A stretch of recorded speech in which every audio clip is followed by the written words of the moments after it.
Soyez bénis, soyez bénis. Je vous salue tous.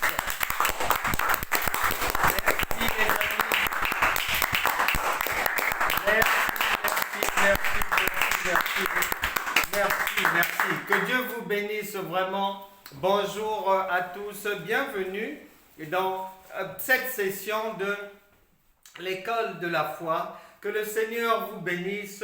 Je vous salue, vous, vos proches, vos amis. Entrez. On va passer un bon moment ensemble. Le Saint-Esprit va nous faire du bien.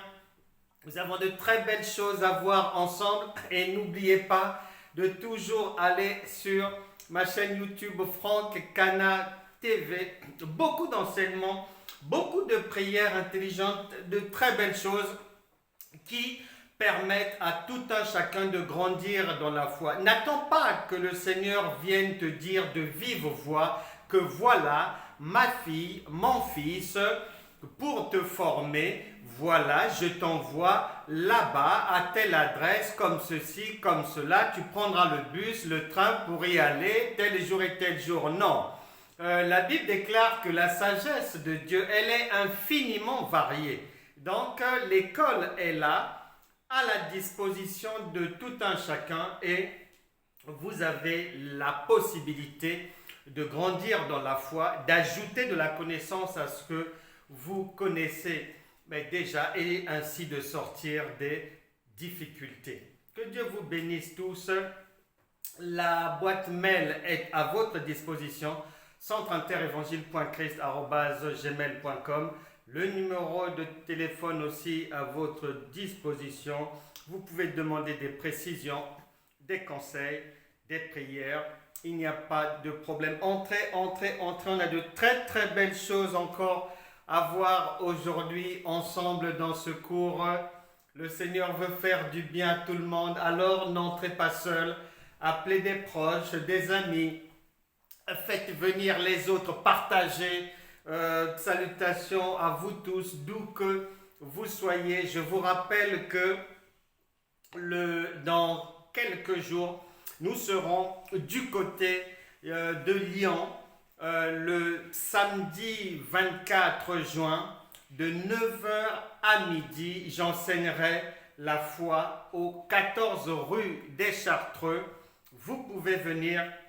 Ensuite, je prierai pour la délivrance et la guérison des malades. Le même jour, samedi 24 juin, l'après-midi cette fois-ci, ça se passera du côté de Bron, de allée de Sorbier à Bron, juste à côté de Lyon.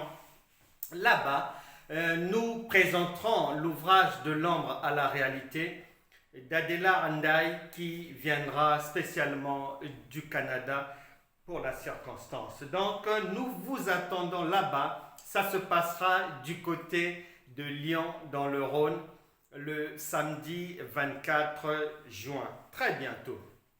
Ensuite, les 28, 29 et 30 juillet, nous serons du côté de l'île de la Réunion et j'en profite pour saluer les amis, tous les amis de la Réunion.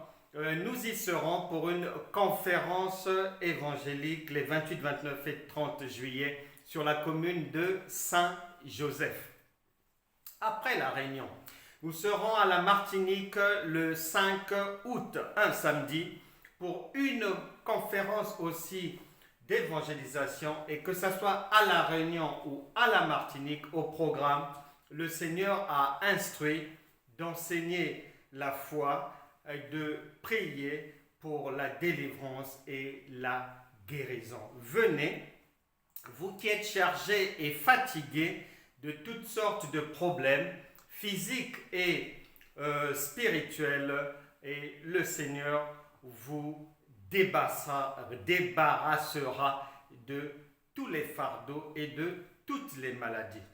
Voilà pour le programme. Pour aujourd'hui, nous avons un enseignement intitulé « Les chaînes tombent ». Et notre texte de base est dans le livre d'Actes des Apôtres. Mais avant d'arriver là-bas, Sachez, les bien-aimés, que Dieu n'est pas un Dieu des morts, mais des vivants. Matthieu chapitre 22, verset 32.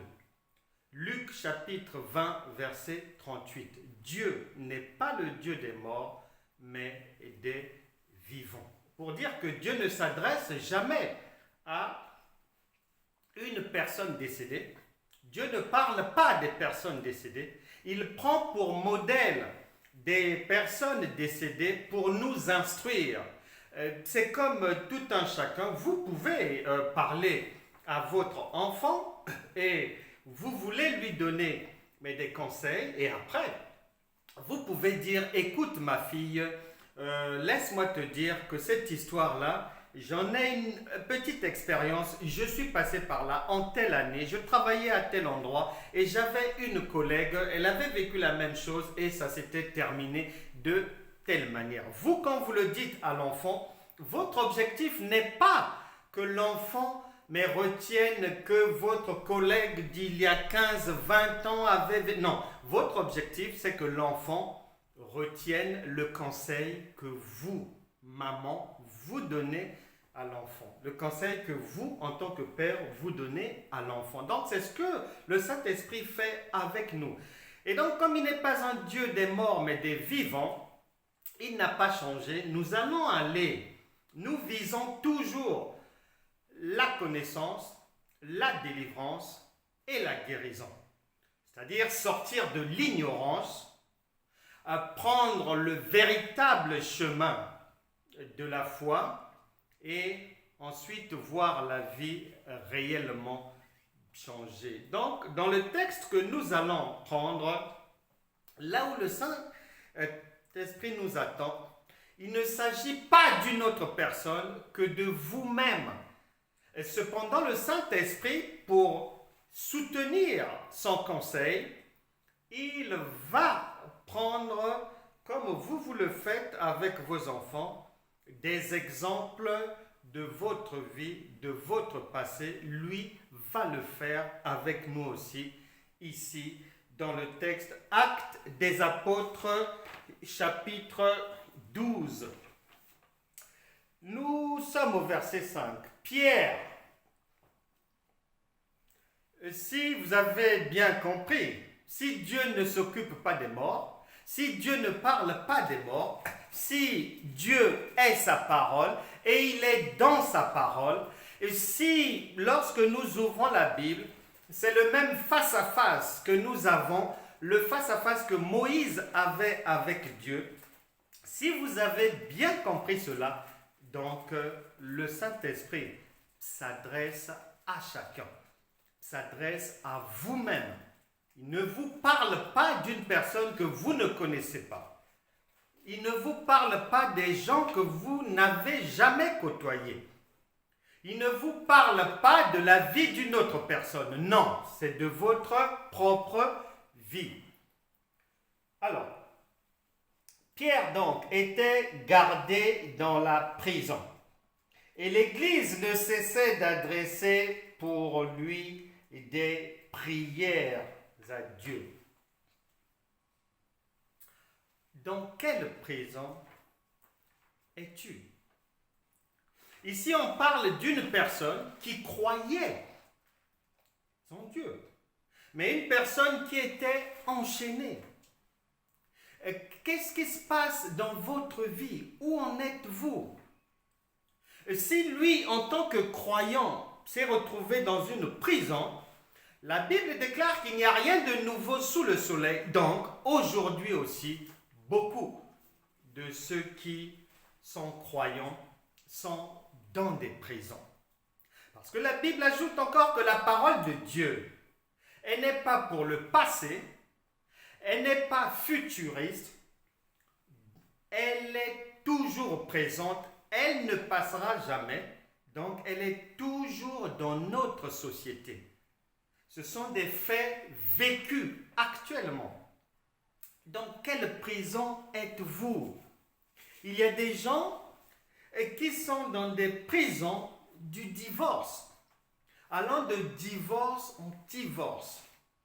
D'autres sont dans des prisons de l'avortement.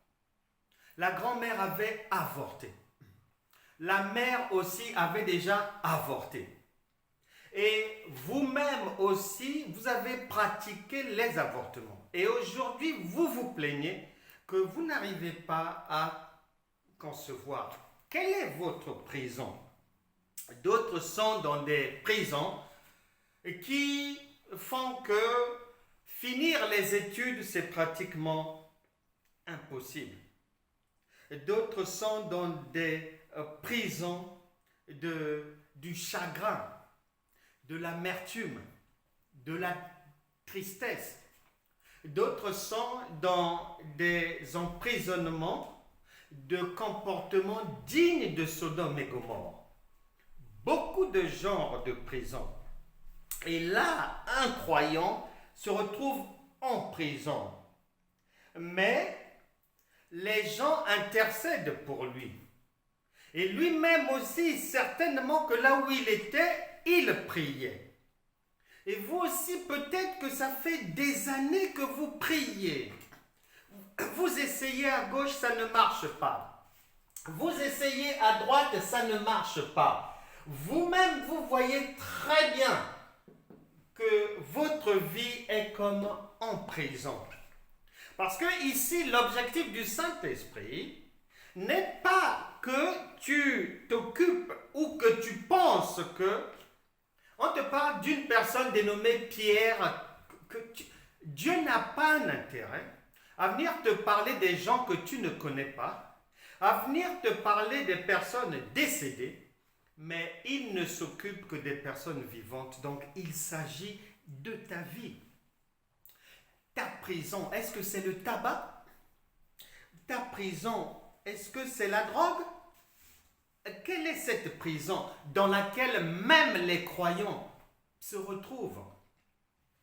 Et le verset d'après dit, la nuit qui précéda le jour où Hérode allait le faire comparaître, Pierre, virgule, lié de 2 chaînes, virgule, dormait entre 2 soldats, et des sentinelles devant la porte gardaient la prison. Plusieurs niveaux d'emprisonnement.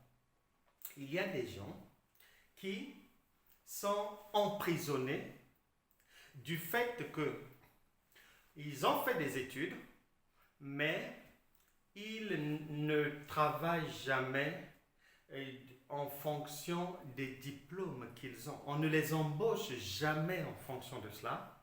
C'est toujours au rabais, ou bien on ne les embauche pas, ils sont toujours au chômage. Hormis cela, la même personne peut être malade du diabète. Hormis cela, ajouté à ces 2 chaînes, on trouve une troisième dans la vie de cette personne. Il se pourrait qu'elle vienne de divorcer, ou il se pourrait qu'elle a du mal à trouver une partenaire ou un partenaire. Il y a plusieurs niveaux. Et là, nous voyons qu'il y avait une première barrière. Pierre lié de 2 chaînes. Il y avait 2 chaînes. Est-ce que c'était les chaînes du chômage? Est-ce que c'était les chaînes de la drogue? Est-ce que c'était les chaînes de la mort précoce? Est-ce que c'était les chaînes de l'avortement, de la stérilité, des maris de nuit, des femmes de nuit? Ensuite, une seconde chaîne.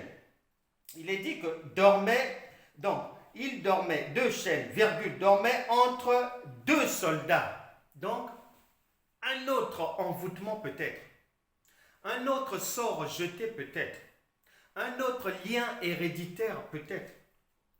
Ça ne s'arrête pas là. Ensuite, il est dit qu'il y avait des sentinelles devant la porte, donc un troisième blocage. Beaucoup de gens sont comme ça. La vie n'avance pas. C'est en dents de scie. Tu résous un problème aujourd'hui, Tu n'as même pas le temps de sortir la tête de l'eau qu'un autre problème frappe à la porte. Au moment où tu es en train d'essayer de résoudre ce problème, c'est l'enfant qui tombe malade. Au moment où l'enfant, maintenant, il y a un suivi médical et qu'il bénéficie d'une bonne prise en charge et que les choses s'améliorent pour l'enfant, monsieur demande le divorce. Au moment où tu te bats dans la procédure de divorce, une autre guerre se lève pour la garde des enfants. Au moment où tu es en train de te battre, tu livres bataille, même en priant, en jeûnant, même dans le combat spirituel, pour la garde des enfants, on licencie les gens au boulot. Et comme par hasard, ton nom est sur la liste des partants. Une vie en dents de scie, une vie sans saveur, une vie digne d'une personne emprisonnée. Et Pierre est passé par là. Il est passé par là et le Seigneur nous relate cela. Mais la volonté de Dieu est que nous puissions bien comprendre ce qui se passe, chacun dans sa vie, qu'on puisse faire l'état de lieu, qu'on puisse chercher à comprendre, est-ce que ça va ou est-ce que ça ne va pas? Bon, est-ce que lorsqu'on me voit, est-ce que ma vie là, tout le monde accepte que Dieu est vraiment avec moi ou bien ça convainc personne? Où en êtes-vous? Partagez s'il vous plaît, likez, faites venir les retardataires, il y en a toujours. Il n'est jamais trop tard, mais qu'ils viennent, nous sommes en train de nous diriger, conduits par le Saint-Esprit, vers la prière de délivrance. Pour la volonté de Dieu, les chaînes doivent tomber aujourd'hui dans les vies de toute personne ici présente. Quelle est ta situation? Comment dors-tu? Où en es-tu au niveau du travail? Au niveau du mariage? Au niveau des projets? Comment ça se passe avec les enfants? Es-tu converti? Es-tu une véritable chrétienne, un véritable chrétien? Marches-tu dans l'hypocrisie ou la vérité? As-tu un double langage? Es-tu une menteuse? Es-tu un diffamateur? Un chrétien alcoolique en cachette? Un chrétien qui présente bien publiquement, mais qui a des lèpres au-dedans de lui, qui frappe sa femme à la maison, qui bat sa fiancée, la déshonore, l'injurie, crache sur elle. Es-tu ce genre de serviteur de Dieu? Ou serais-tu une servante de Dieu, gentille en public et d'une impolitesse rare à la maison? Quelles sont les chaînes qui t'emprisonnent? Que tu le saches ou que tu ne le saches pas, le Saint-Esprit voudrait que chacun puisse faire l'état des lieux de sa vie maintenant. Car 2 Corinthiens chapitre 13 verset 5 stipule que « Examinez-vous vous-même pour savoir si vous êtes dans la foi ». Pourquoi? Parce que Hébreux chapitre 11 verset 6 dit « Sans la foi, nul ne peut être agréable à Dieu ». Donc si tu frappes madame, si tu piques des choses sur ton lieu de travail, si tu as la haine des autres, eh bien, tu ne peux pas être agréable à Dieu. Chacun doit sortir aujourd'hui de ses prison-là. Je connais une personne, 54 ans. La personne, il y a plusieurs années, vivait dans un logement familial. Et un jour, contre l'assentiment, contre l'avis de ses parents, la dame est allée s'amouracher de quelqu'un. Et elle a décidé, pleine d'amour pour le nouveau fiancé, pleine d'amour pour son Jules merveilleux, elle quitte le logement familial sans dire aux parents, sans l'accord des parents, et va s'installer quelque part avec le monsieur. Un enfant, 2, 3, plus de contact avec les parents, plus de contact avec la famille. Et les parents n'étaient pas d'accord, ni avec cette rencontre, ni avec la manière de faire. Mais le couple s'est obstiné, au nom de l'amour, de la liberté, à vivre sa vie en faisant un bras d'honneur à la famille. Plusieurs années après,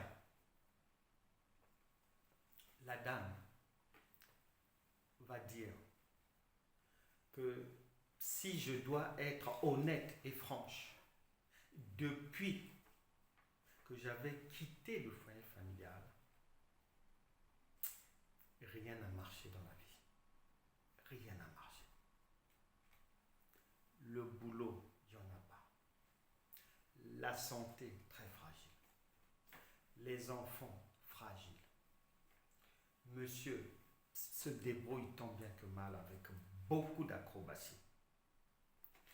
Les finances, c'est la sécheresse. Les projets, impossible. Lorsque elle entreprend quelque chose, ça capote toujours, ça ne marche pas. Les maris de nuit, bien sûr, ils sont là. Les femmes de nuit, bien sûr, elles sont là. Les démons dans la maison, bien sûr, ils sont chez eux, ils sont là. Et beaucoup de gens vivent ce genre de situation. Et elle me dira que finalement, elle s'est rendue compte que sa vie était bloquée, comme dans une prison. Comme dans une prison. La Bible déclare, Acte 12, verset 7. Et voici, un ange du Seigneur survint et une lumière brilla dans la prison. L'ange réveilla Pierre en le frappant au côté. Bien-aimé dans le Seigneur, ma sœur, mon frère, Dieu est esprit. Son langage est spirituel. Il a dit lui-même, la lettre tue. Mais c'est l'esprit qui vivifie. La lettre tue veut dire quoi? Si lorsque je lis, je crois qu'il a été frappé, on lui a fait un signe corporel pour se réveiller, je suis dans le décor. Je suis hors sujet. C'est une écriture.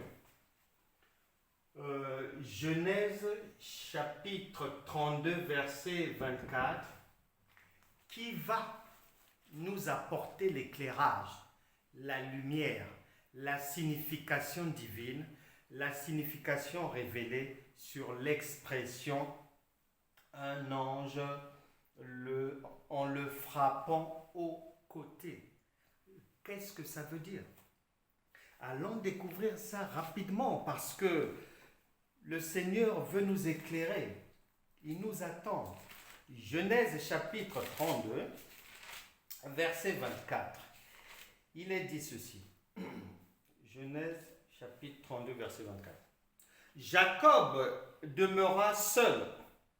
Alors un homme lutta avec lui jusqu'au lever de l'aurore. Verset 25. Voyant qu'il ne pouvait le vaincre, cet homme le frappa à l'embouchure de la hanche.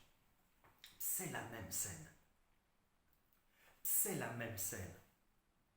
Jacob n'était pas brisé. Pierre n'était pas brisé. Il ne s'était pas dépouillé des mauvaises choses.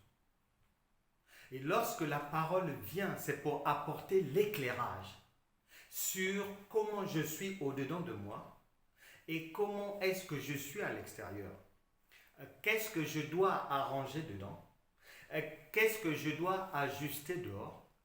Qu'est-ce que je dois jeter? Parce que Marc chapitre 10, à partir du verset 46, là-bas, il est dit que Bartimée, lorsque la parole est venue, lorsqu'il s'est retrouvé devant la parole, il s'est dépouillé en jetant son manteau, en jetant les mauvaises choses. Pour sortir de la prison, il faut que Dieu brise chacun de nous. Le mensonge doit tomber, l'impudicité doit partir, l'adultère doit prendre la retraite, les diffamations, toutes ces mauvaises choses, la calomnie, le vol, les retards lorsque tu arrives souvent en retard au travail ou que tu partes du boulot 5 minutes avant, tu voles l'employeur. Et toutes ces choses-là doivent tomber. Et Jacob avait été brisé par Dieu. Le brisement, c'est le dépouillement. Et Pierre est passé par là pour obtenir sa délivrance. Chacun doit passer par là pour obtenir sa délivrance. Il est dit que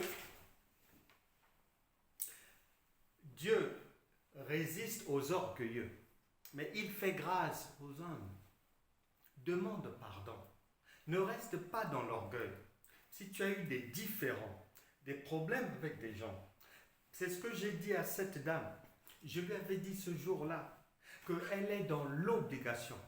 Son attitude n'avait pas été bonne pendant plusieurs années. Parce que déjà, le fait de partir du foyer familial sans l'accord parental, sans la bénédiction parentale, était déjà un problème. Ajoutez à cela le choix du fiancé rejeté par les parents. Une deuxième chaîne. Ajoutez à cela accusation des parents comme étant des sorciers, comme étant des gens qui sont contre son avenir. C'est une autre chaîne qui s'est ajoutée. Et chacun doit revoir sa vie pour que le brisement soit effectif.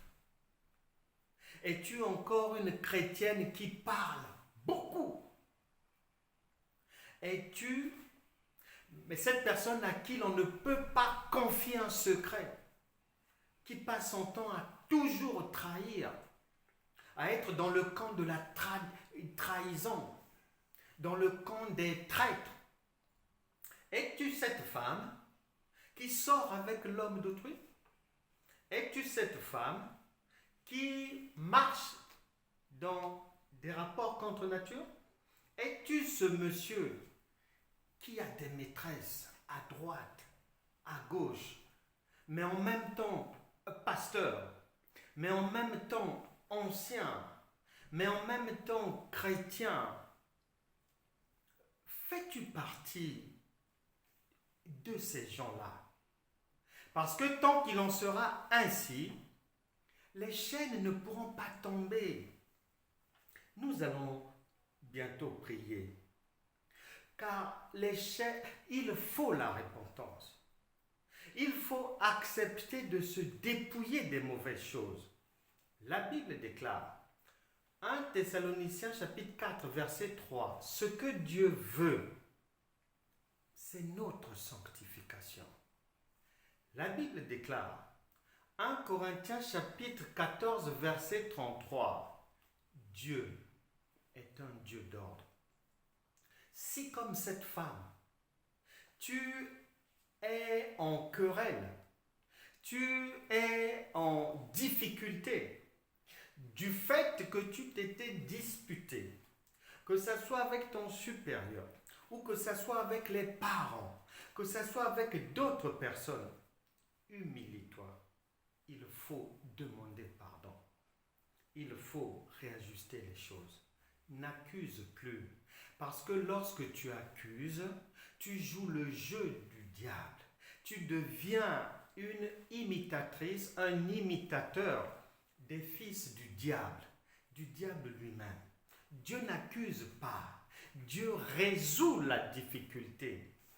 Lorsque tu vas voir une autorité terrestre, même si tu étais en litige depuis 15 ans, 10 ans avec des gens, pour une affaire, pour un business, pour un bien immobilier, pour une terre quelconque, lorsque tu rencontreras l'autorité pour solliciter une aide de sa part, pour que tu puisses résoudre ce problème qui dure depuis des années, l'autorité ne va pas, monsieur le maire, monsieur le député, le ministre, le premier ministre, le PDG, le président de la République, le roi d'Espagne, le roi de Belgique ne perdra pas son temps pour chercher à savoir qui t'a fait du mal, comment, c'était quel genre d'injure, en quelle année. Non, l'autorité donnera des instructions précises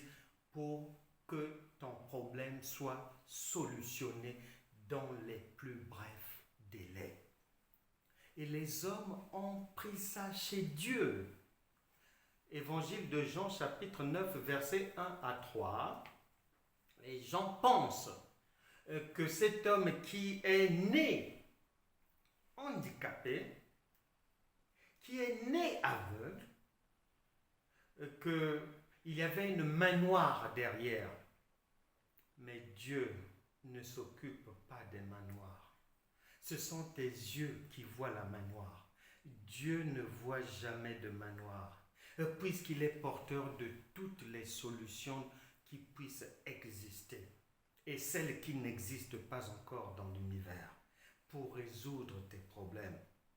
Jésus a dit, non, personne n'a maudit, personne n'a bloqué la vie, personne n'est à l'origine de cela. C'est pour que les œuvres de Dieu soient manifestées. Le moment est arrivé pour que dans ta vie, les œuvres de Dieu se manifestent maintenant. La Bible déclare, Actes des Apôtres, toujours verset 12. Nous sommes maintenant au verset toujours 7.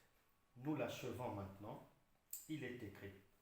L'ange réveilla Pierre en le frappant au côté et en disant, en le frappant au côté, nous venons de voir la définition, la compréhension révélée de cette expression qui n'est plus ni moins que le brisement. Et la suite nous dit ceci, que l'ange lui dit, lève-toi promptement. Les chaînes tombèrent de ses mains. Après avoir été brisé, après que Pierre ait abandonné les mauvaises choses, la colère, il est rentré en lui-même. Après que Pierre ait fait sa repentance, après que Pierre ait reconnu ses erreurs, après que Pierre ait réajusté sa marche, sa vie, ses paroles, ses pensées, sa manière de considérer les autres, les chaînes sont tombées. Et l'intervention divine, la délivrance divine, tu constateras que ça soit de jour ou que ça soit de nuit. Pierre était dans la nuit. Il était enchaîné de plusieurs niveaux de chaînes, comme beaucoup de gens. Peu importe la durée de la nuit, peu importe le temps que tu as mis à l'hôpital, peu importe la honte, la disgrâce, le nombre de divorces, le nombre d'avortements, peu importe le nombre d'infidélités, peu importe les pertes, les échecs, les agressions spirituelles, les viols sexuels, peu importe, ces chaînes vont tomber aujourd'hui. Que chacun dispose son cœur. Le Seigneur veut aller au bout du bout. Il y a des gens qui ont des douleurs aux jambes. D'autres personnes souffrent de l'hypertension. D'autres personnes, en même temps, douleurs aux jambes, hypertension, on ajoute encore l'austérité. Chez d'autres, l'abandon, division familiale, chômage chronique, mari de nuit, femme de nuit. Toutes ces chaînes-là doivent tomber aujourd'hui.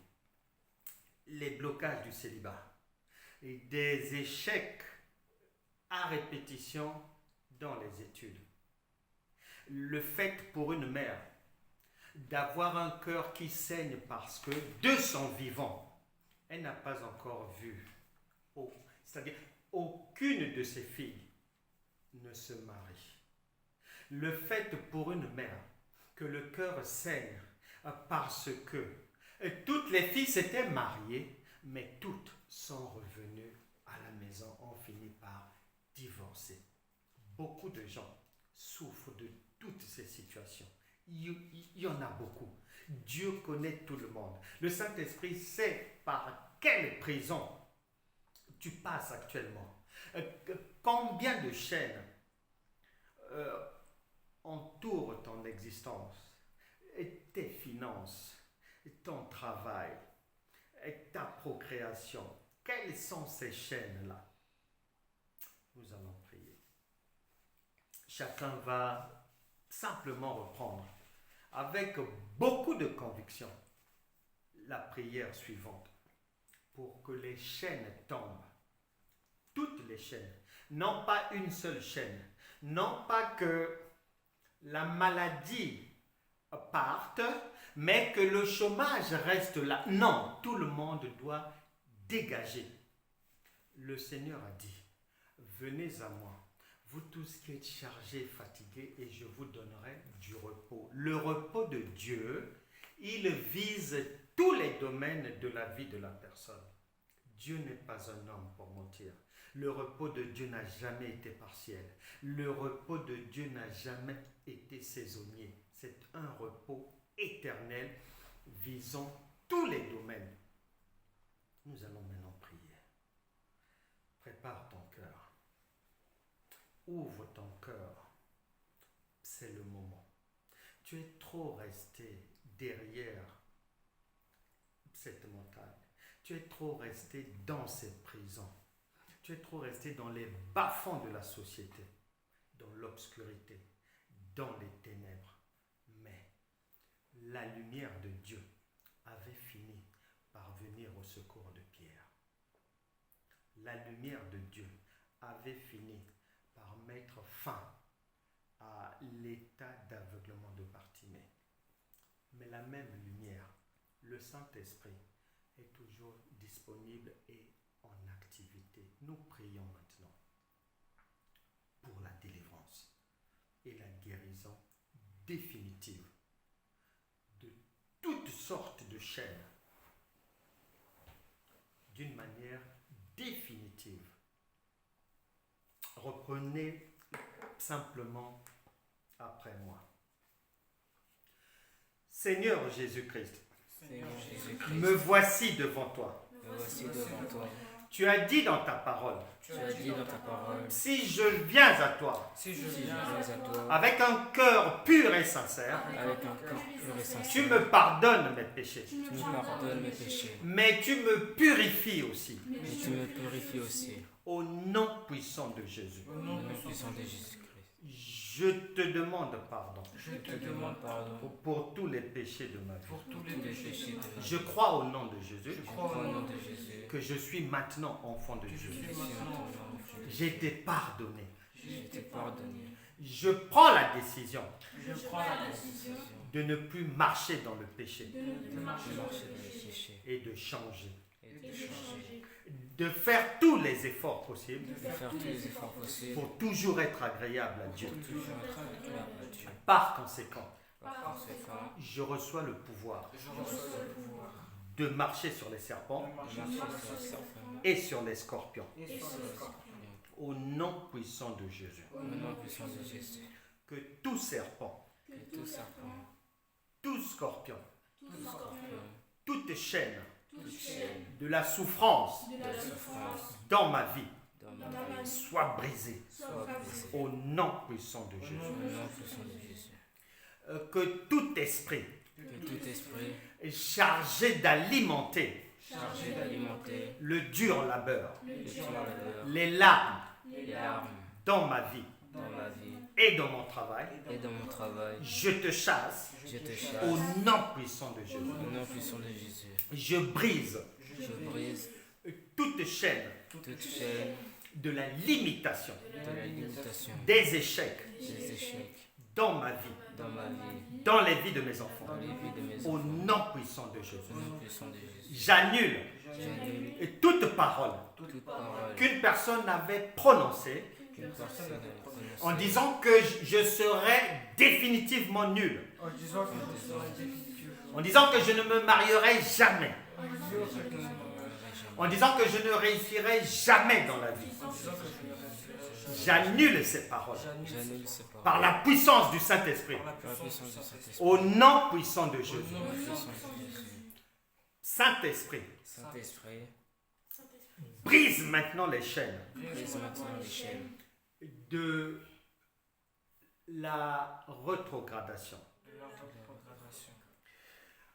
du non-accomplissement du non-accomplissement dans ma vie. dans ma vie. Au nom puissant de Au Jésus. nom puissant de Jésus, Je dis non à l'esprit de la sécheresse financière. l'esprit de Je te chasse de ma vie.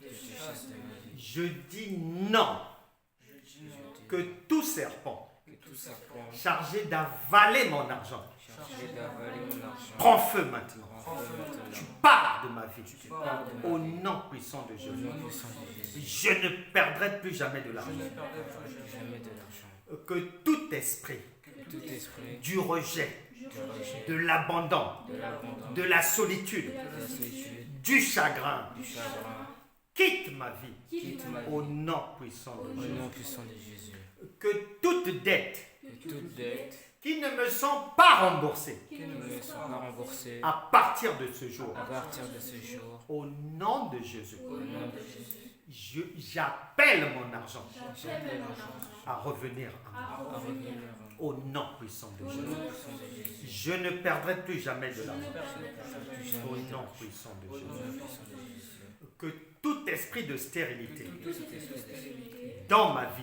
dans ma vie, je te chasse maintenant. je te chasse Au nom de au Jésus. nom de Jésus. Que toute maladie dans mon corps, Toute maladie dans ma vie, je te chasse maintenant. je te chasse maintenant. Au nom puissant de Au Jésus. nom puissant de Jésus. Fibrome, tu pars. Fibrome, tu pars. Kyste, tu pars. Kyste, tu pars. Myome, tu pars. Myome, tu Au pars. nom puissant de Au Jésus. nom puissant de Jésus. Toute maladie, Toute maladie, tu quittes mon corps tu maintenant. quittes mon corps. Au nom puissant de Jésus. Au nom puissant de Jésus. J'appelle la santé divine J'appelle la santé divine dans mon corps, dans mon corps, dans mon âme, dans mon âme, dans mon cœur, dans mon cœur, dans mon esprit. dans mon esprit. Au nom puissant de Au Jésus. nom puissant de Jésus. Je n'échouerai jamais. Je n'échouerai jamais. Je serai la tête Je serai la tête et non la queue. et non la queue. Au nom puissant Au de nom Jésus. puissant de Jésus. Que tout ce que j'avais perdu Tout ce que j'ai perdu depuis plusieurs années, depuis plusieurs années, je récupère cela je récupère cela conformément conformément à la parole de Dieu à la parole de Dieu. en Joël chapitre 2. Saint-Esprit, Saint-Esprit, fais du bien à ma fais famille, du bien à ma famille, fais du bien à mes enfants. fais du bien à mes Au enfants. nom puissant de Au Jésus. nom puissant de Jésus. Professionnellement, Professionnellement, je rentre dans une nouvelle je saison. rentre dans une nouvelle Tout masque de vieillesse tout masque de vieillesse sur mon visage sur mon visage. soit brisé maintenant Au au nom nom de Jésus. de Jésus. Tout échange d'identité Tout échange avec ma personne, avec ma personne. j'arrête cela aujourd'hui. Je récupère mon identité au nom puissant de Jésus. J'avancerai toujours dans la vie. Toujours dans la vie. Je sors de toute prison. Je sors des prisons de la santé. Je sors de la prison professionnelle. Je sors de la prison financière. Je sors de toute prison familiale. Je brise tout lien héréditaire de malédiction. Je suis désormais libre. Car la parole de Dieu déclare, Galates chapitre 1 verset 5, que c'est pour la liberté que Christ nous a affranchis. Nous sommes désormais libres. Éternellement. Amen. Amen. Amen. Amen. Amen. Amen.